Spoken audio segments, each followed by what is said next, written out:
Remember when it was fun and cool to collect action figures?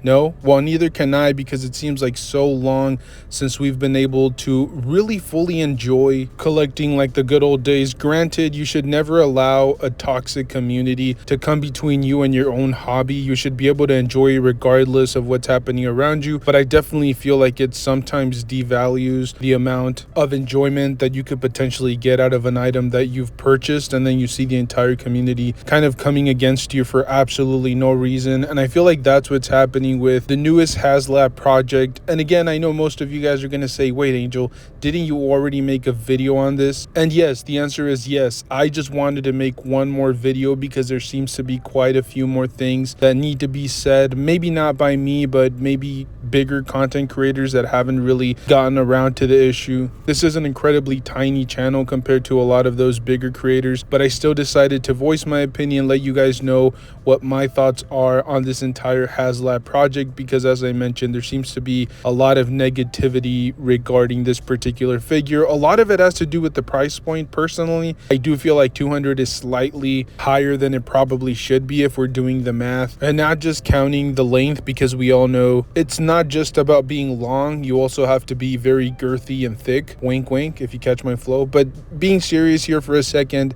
let's get one thing very clear. And I read a lot of different comments. I watched a lot of different videos regarding this particular assumption of people saying, well, it's about the length of 4 Marvel Legends. Granted, that's 100% correct, but that's not how I look at it. I mean, you're talking about volume, not just the length of the figure, but also the width. I mean, just look at Giant Man's thighs. He could literally just suffocate Captain America with those big beefy thighs. So personally, I feel like it doesn't just equate to 4 Marvel Legends. I still think that there's probably maybe 2 more to maybe 3 more that you would add to reach the volume of Giant Man. Not only that, but you're also talking about the engineering that went into this figure. You had to make those big giant butterfly joints work. You have toe articulation, the hand and finger articulation, which is, it looks like an absolute nightmare to try to create. So if you're looking at it from that lens or that angle, it's definitely probably about like a $150 figure. And let's assume the head sculpt and the extra face plates are maybe like another 20. So yeah, it's probably like a $170 figure.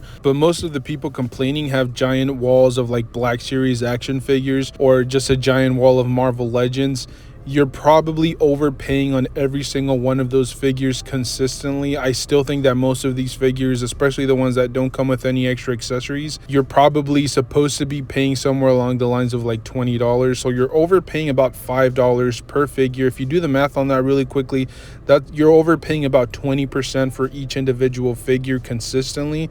Whereas in, let's say, if you're really saying that the figure is worth about $170, which you're overpaying about $30, do the math on that really quickly. It's up closer to about 15% that you're overpaying for the Giant Man.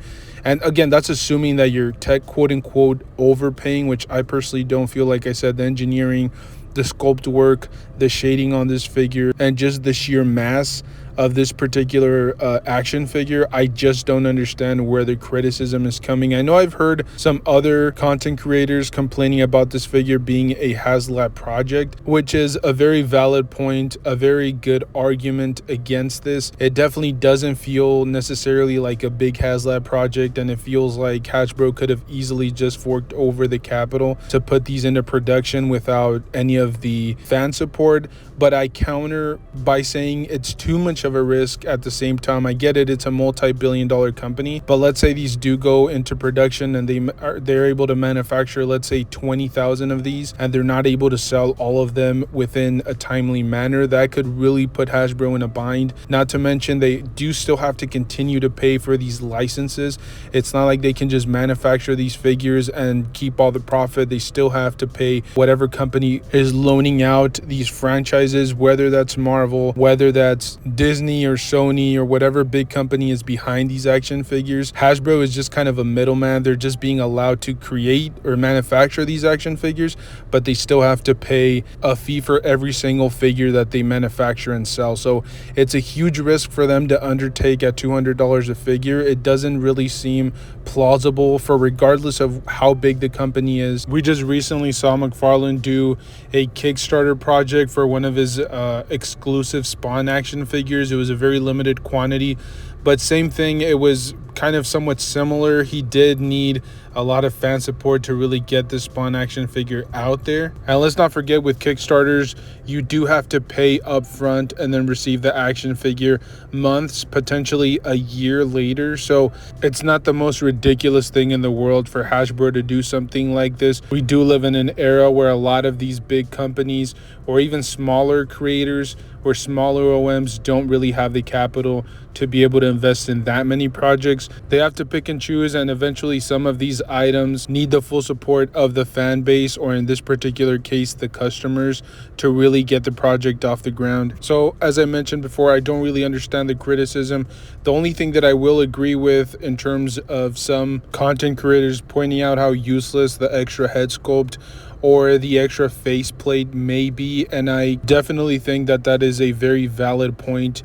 In most cases, people are just going to display him in one faceplate. The other head sculpt and the faceplate are just going to be shoved in a shelf somewhere, so it does seem like a complete waste in that regard. I could definitely see a few people working on their zombie displays, but there are very few people that are working on a scrolls display, and I think that one is probably going to be the one that ends up collecting dust in somebody's shelf. And even few people are going to buy multiples to display them in different sections of their display case. As I mentioned at the beginning of the video, there are people that are just going to waste saliva and oxygen criticizing and putting other people down. But just my personal opinion, this isn't really that outrageous. I understand when Haslab or Hasbro really tries to take advantage of their customer or their fan base, but in this particular case, I think the lines are a little bit blurred. Even if you are overpaying, I don't think it's a ridiculous amount. You're already overpaying for most of their lines, whether that's the Black Series,